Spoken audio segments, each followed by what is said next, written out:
We've been getting questions from 3 News viewers about the SAVE Act, short for Safeguard American Voter Eligibility, partly due to social media posts like this one, which has over 3.6 million views on TikTok.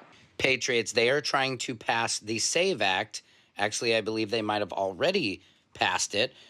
Now, ladies, your vote will not be counted if you are married if you changed your last name, because now your last name, it must be the same as what was on your birth certificate or you cannot vote. Look it up. It is happening. So let's verify the status of the SAVE Act and what it could mean for anyone who has changed their name using these sources. The status page for the SAVE Act shows it's being reviewed in committee, so it's not a law yet.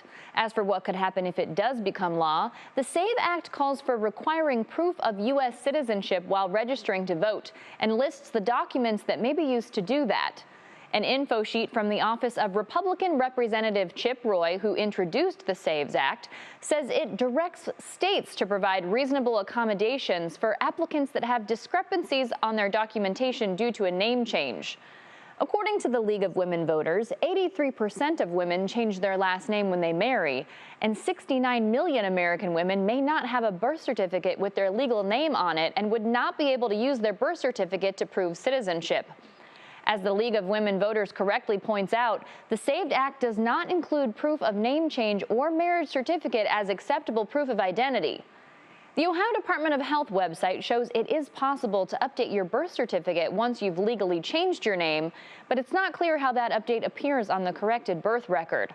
So here's what we can verify. The SAVE Act has not passed yet. If it does, it might prevent anyone who has legally changed their name from registering to vote, at least without going through additional steps which aren't spelled out in the SAVE Act itself.